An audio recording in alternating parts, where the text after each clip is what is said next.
tell Jack about the dowry. Welcome to the Progress Texas Happy Hour. I've been thinking about this. If you don't have a wedding, we can just get married. Welcome to the Progress Texas Happy Hour. I'm podcasting director Chris Mosier. As we know, we're at a pivotal political moment in Texas. Donald Trump and Elon Musk seem to be doing all they can to undermine their own popularity with reckless and disruptive economic moves and relentless mass firings of dedicated lifelong career employees, an endless stream of broken promises and broken dreams that we think will send many Americans and Texans, regardless of how they voted before, looking for alternatives and ways to make a difference. Under the leadership of new chairman Kendall Scudder, the Texas Democratic Party is an opportunity here to get those dreams back on track, and in one particular way, has an important role that you, dear listener, can play.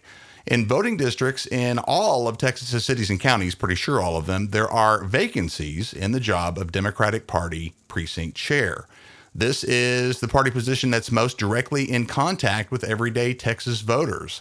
And the more chairs the party has, the more direct engagement it has with the people. Makes sense. So filling these positions has become a high priority for the TDP. But as important as it is, the role of precinct chair remains one that most folks don't really know that much about, even people who are politically engaged and would be perfect for a step up into the game in this way may not know that much about it. So we've gathered some folks today who know a lot about this important position to talk about the details, what precinct chairs do, what the experience is like, how they move the needle, and importantly, how to step up and become one. So first, we've got Katie Schmader. She is the organizing director of the Texas Democratic Party. And speaking of organizing, largely organized our gathering today. So thanks for your help with that, Katie, and welcome to the show. Thank you so much, Chris, for having us. I'm so excited. Absolutely. We've gathered 3 currently serving precinct chairs to fill us in. So first of those here, and a guy who I felt naturally for me needed to be present for this talk. He's my precinct chair. And my neighbor here in Central Austin, well-established Texas politico John Donizzi, long background in Texas politics, all the way back to Governor Ann Richards. John, thanks so much for being with us today. Absolutely, Chris, and honored to be your precinct chair. Well, the honor is reciprocal.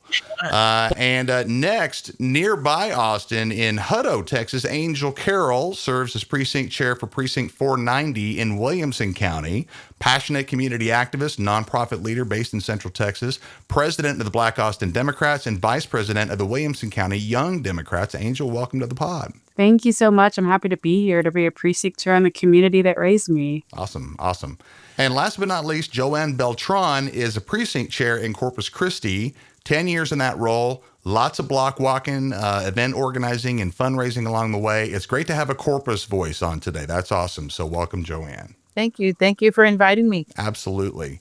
So let's go back to Katie and let's start with the bare bones basics here. What is a precinct chair and what do they do for the party? Yeah, a precinct chair is, in my mind, the backbone and the key player, right, in making sure that we win elections.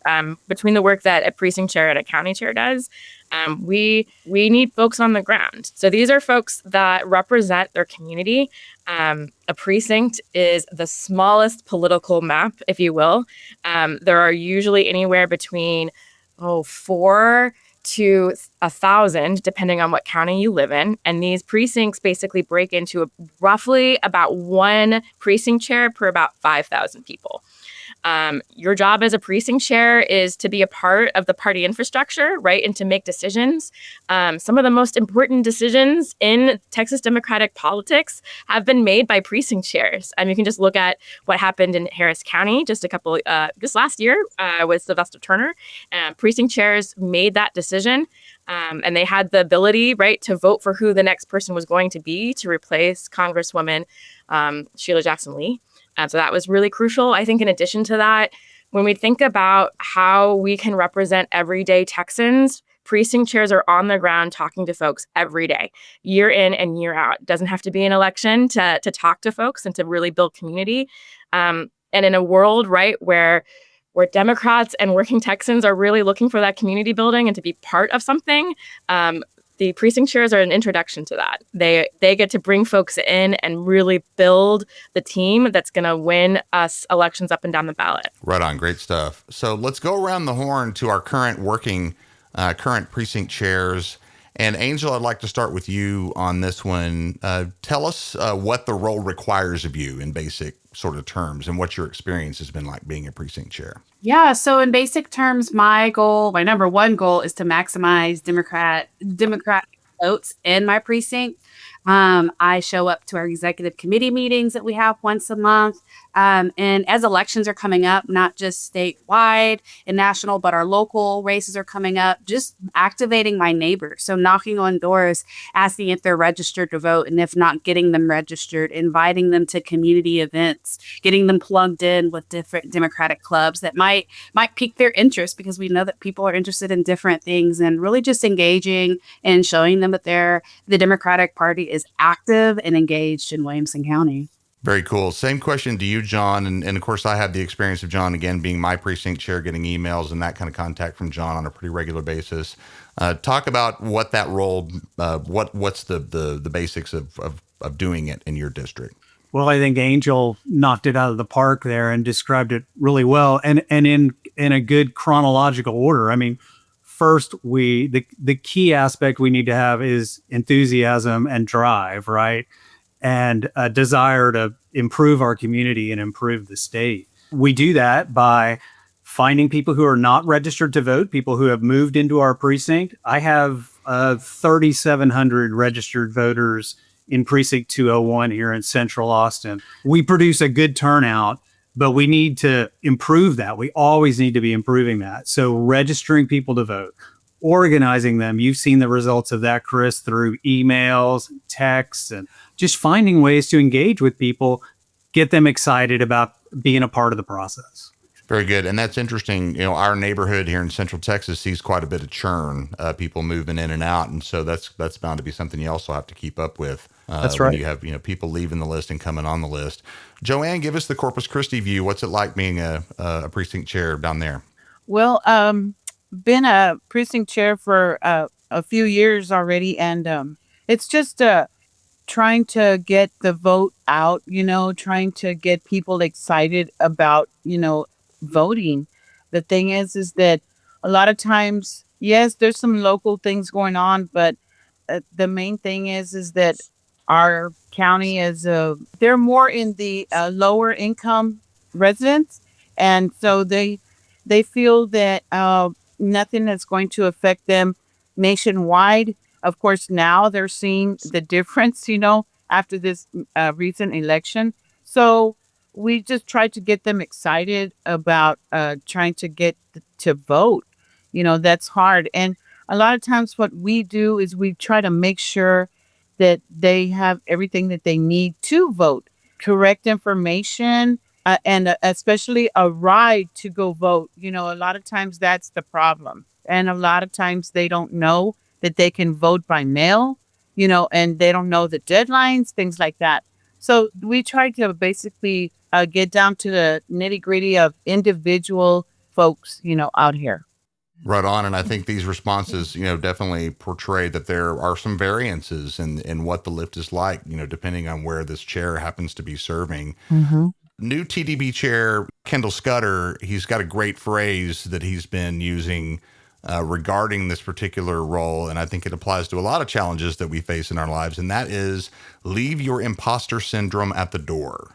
And what Kendall means by that is that if you, dear listener, if you want to take on this role and you're passionate about, your progressive ideals and what you want the Democratic Party to achieve, you can do this job. So Katie, elaborate on that and kind of actually getting back to some of the things that Joanne was just talking about. What would you say in a general sense is the most challenging part of being a precinct chair in Texas? Honestly, I think the hardest part is forcing yourself out of your comfort zone, right? In order to win elections, we need to talk to folks, right? We need to have conversations with people. We need to go to people's doors and ask them how they're doing, and that's hard, right? I'm not gonna sugarcoat it, but it's also the most rewarding thing. folks, I think, especially after the pandemic, are not used to going back to folks, right, and having those conversations. I for sure am one of those people that was very used to being alone in my silo for a year. And so it's a new day of going back to the basics, right, and really meeting folks where they are. I think the other big thing is folks often think that they have to be experts on the issues to talk to voters, and they absolutely do not. I can tell you, I do not know every bill that's at the Capitol right now in the State House. I do not know every bill or how my congressman is voting at the Capitol in DC. But what I do know is how I feel about my community, right, and the things that I would like to see changed. And I also know how to ask people how they feel. And I think those are the two crucial things that precincts chairs really need to be asking and like doing, right? Is we don't ask people how they're doing enough. And that's part of building this Democratic Party, is not just asking for people's vote, but also making sure that they know that this is a community that they are a part of and we care about them. Very, very good. It's leadership, really. San Antonio friends, Progress Texas is proud to welcome Mayor Ron Nirenberg as our guest for a live podcast taping at our Party for Progress on Tuesday, May 6th, and you're invited. We look forward to a long overdue visit to Alamo City. Again, mark that date, Tuesday, May 6th, live podcast taping with Mayor Ron Nirenberg, and good fun with you in San Antonio. See the show notes and get your tickets right now. And thanks to Austin Kaplan and the Kaplan Law Firm, Julianne Reeves, Tracy Miller, Will Judy, and more for their generous support of our San Antonio Party for Progress. Going over to Joanne again here, give us a word of encouragement for the listener who has gotten fired up about progressive politics, especially in the current environment. Maybe has started doing things like attending rallies or events. Maybe has joined their neighborhood club, something like that. But they've hesitated about becoming a precinct chair. It is an elected position, isn't it, for the most part? I mean, in a situation, and this is a question we should maybe ask Katie, someone who's in a district with no precinct chair, do you still have to go through an election process? How would that work? That's a really great question, Chris. So I think there's two kind of parts of the year in which things kind of change depending on what time of year it is. There is a window right around the time that candidates are filing for office and thinking about being a part of the primary, that precinct chairs actually have to re-register or re-up their appointment. If you are during that window, you actually have to fill out an application. It's really easy to find online. It's through the Secretary of State's website. But if you are the only person basically signed up for that precinct, it is yours. And I want to say in most cases, there is not really a competitive precinct chair race. But in instances where there are, you actually go to the primary ballot and you become voted by your peers to be the precinct chair, which is really exciting. In other worlds, when that's not happening, like today or tomorrow, if you are trying to become a precinct chair, you actually just become appointed by the body of the county party. And so you just reach out to your county chair, tell them that you're interested, fill out the form. Promise you'll make your county chair's day when you tell them that you're interested in becoming a precinct chair. Well, and that, those empty positions is kind of why we're having this discussion, is because we don't want those positions to be empty. So I sidetracked your question, Joanne. Tell us, someone who is right on the edge of that, given what Katie has just said, that it's most likely in a lot of cases, especially where there's not a chair present, not likely to be some kind of competitive, heavy thing to do necessarily from that angle. Tell us your view of why people should go ahead and step up and give it a shot. Well, lately we've had a lot of excitement because a lot of people don't know what to do. So what they do is they get out to go protest. And we've had a lot of people out there. And so there's a chance when we go out there to see if they're interested in, getting more involved.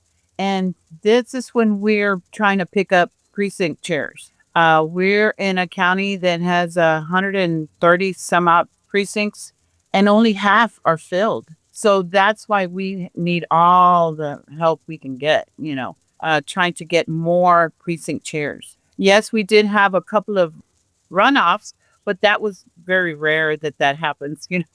We tried to not let that happen. But yes, we did have 2 runoffs and in the primaries. And so one was able to continue being a precinct chair. Lately, we've had like 10 or 12 new precinct chairs, which, I mean, it's totally fantastic. We're getting there. Yeah. Fantastic. Angel, over to you. Now, considering that Hutto is really more of an Austin suburb than it is a small town these days. Careful who you say that to, Chris. Well, and what I mean by that is it's not like an isolated small town way out in the middle of, red Texas, as it were. But technically, it is the smallest town that's represented here. Many of these smaller cities that we're talking about are in the same situation that Joanne is talking about, with a severe need of precinct chairs. So as best you can, being in kind of an urbanized small town environment, I would say, in Hutto, talk about the experience of being a Democratic precinct chair in a smaller city. Yeah, I've enjoyed it, if I'm honest. I come from an activist background, and there's the saying that has been said for centuries of nothing about us without us. And that really, I think, fuels my passion of being a precinct chair and navigating just the political realm that we're in right now. And as you mentioned, a non-rural urban area. The biggest thing that I've come into is just competing interests in diverse demographics.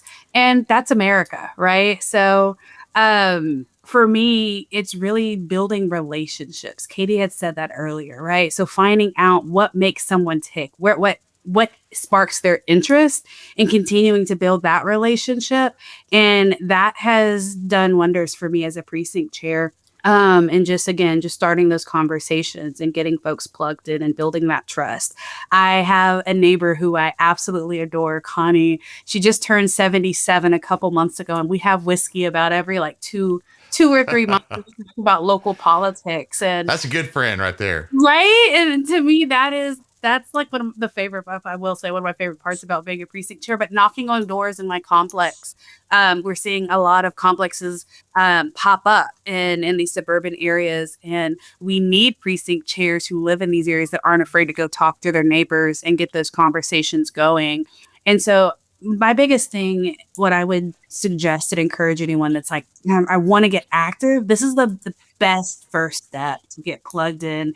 You get to see what happens, in the background and the forefront as well. And, if you're saying I want to get involved as a precinct chair, but maybe I don't have the time, if you have a precinct chair, ask them what you can do to help them. One of the biggest things that I need help with in Hutto is we have about 12 apartment complexes, and I'm 29 and I've got great knees, and I don't mind, going up and down, but getting, my fellow young folks to come and do that is a big help. Writing postcards, making phone calls. There are so many ways that you can get plugged in to your community. Very, very good. Down to you, John. Again, you've got so much experience in politics. You've seen all the ins and outs of electoral politics, kind of like Angel was talking about. There's a lot that goes on behind the scenes. Talk about that person who's kind of more newly approached politics, about how we could use them to fill these very important kind of grassroots positions. Absolutely. So first off, we need to clone Angel. I mean, that's just hearing this. I love this. This is great to hear, and of that excitement about taking on those stairs and complexes. But going back to something Katie said earlier, about people's reluctance to engage. I mean, I saw this great sign at the Hands Off rally about it's gotten so bad that even the introverts are, motivated now, right? And I love that. And so here in Travis County, and Katie can correct me on this, but I think we have about 376 precincts, and we probably have about 60% of them full with people who are active.